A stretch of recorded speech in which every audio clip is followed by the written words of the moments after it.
Assalamualaikum warahmatullahi wabarakatuh. Bertemu lagi dengan saya, Ibu Tutut Lalatul Fitriah. Kalian bisa panggil saya Ibu Tutut.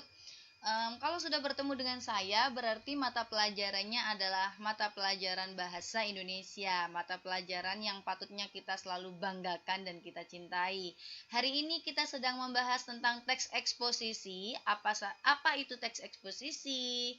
Terus tujuannya apa? Ciri-cirinya bagaimana? Yuk kita simak selanjutnya. Ya, kali ini langsung saja membahas definisi teks eksposisi. Apa sih definisi itu? Definisi itu kata lain dari pengertian. Nah, berarti pengertian teks eksposisi yang kita bahas ya. Pengertian teks eksposisi adalah paragraf atau karangan yang terkandung sejumlah informasi dan pengetahuan yang disajikan secara singkat, padat, dan akurat.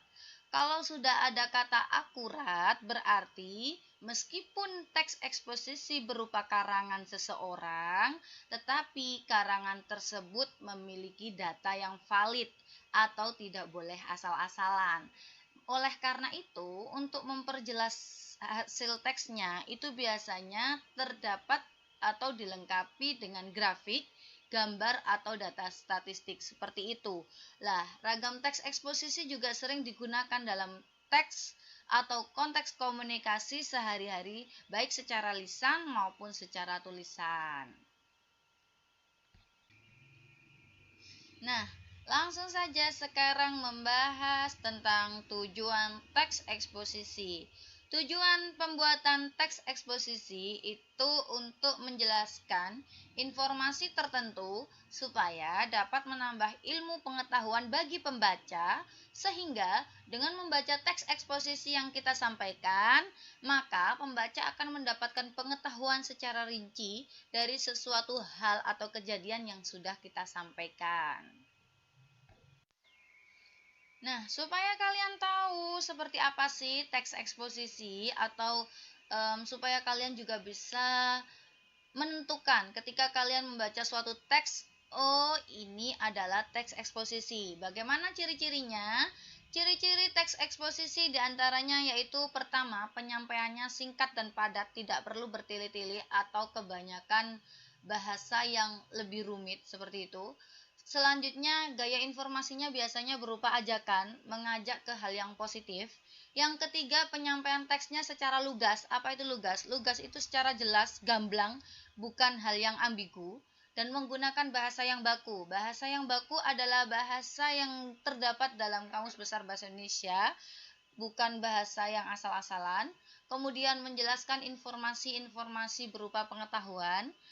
Kemudian tidak memihak kepada instansi tertentu. Teks eksposisi juga bersifat objektif dan netral ya. Kemudian penjelasannya biasanya disertai data-data yang akurat dikarenakan teks eksposisi itu bukan informasi yang sekedar asal-asalan. Fakta yang digunakan sebagai alat konkretasi dan kontribusi. Lah, berarti yang disampaikan adalah sesuai dengan kenyataan. Selanjutnya, umumnya biasanya menjawab pertanyaan apa, siapa, kapan, di mana, mengapa, bagaimana. Jadi, ketika kita membaca teks eksposisi, kita bisa menjawab pertanyaan-pertanyaan apa, siapa, kapan, di mana, mengapa, dan bagaimana sesuai dengan apa yang disampaikan dalam teks eksposisi tersebut. Setelah membahas ciri-ciri teks eksposisi, selanjutnya membahas struktur teks eksposisi, sehingga nanti kalau kalian ingin membuat teks eksposisi, kalian sudah paham urutan-urutan strukturnya. Jadi strukturnya ada 4. Struktur yang membangun teks eksposisi. Apa saja 4 struktur tersebut? Yuk kita simak selanjutnya. Struktur yang pertama, judul. Judul hendaknya menggambarkan sesuatu yang dibahas dalam teks eksposisi. Judul hendaklah ditulis dengan kata-kata yang singkat, menarik, dan syarat akan makna. Sehingga jika judul yang kalian tulis terlalu bertele-tele, itu akan membuat pembaca tidak tertarik untuk membaca apa yang kalian sampaikan. Yang kedua, pernyataan umum atau tesis. Pernyataan umum biasanya berfungsi untuk memperkenalkan topik sekaligus menempatkan pembaca pada posisi tertentu. Karena dengan teks yang digunakan penulis ingin mengemukakan pendapat, maka pembaca bisa berada pada posisi yang sependapat atau pada posisi yang berseberangan dengan pembaca. Struktur yang ketiga, argumentasi atau alasan. Di dalam teks eksposisi, pada struktur kedua, kalian atau penulis itu menyatakan pernyataan umum atau gambaran-gambaran secara umum tentang informasi yang disampaikan. Lah, selanjutnya di struktur yang ketiga, penulis wajib menyatakan argumentasi atau alasan tentang gambaran umum yang sudah disampaikan. Jadi, panjang atau pendeknya alasan yang disampaikan tergantung pada jumlah pernyataan umum atau tesis yang sudah disampaikan.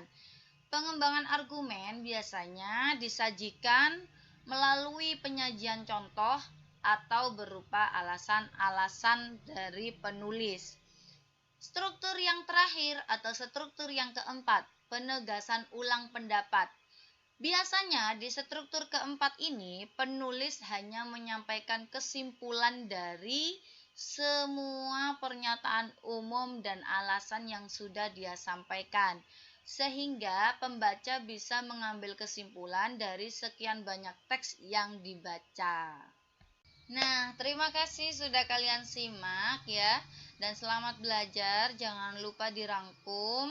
Untuk kali ini tugasnya hanya merangkum saja karena masih ada materi teks eksposisi yang berlanjut di pekan depan. Mohon maaf apabila ada kekurangan. Jika ada kesulitan, kalian bisa tanya ke guru bahasa Indonesia.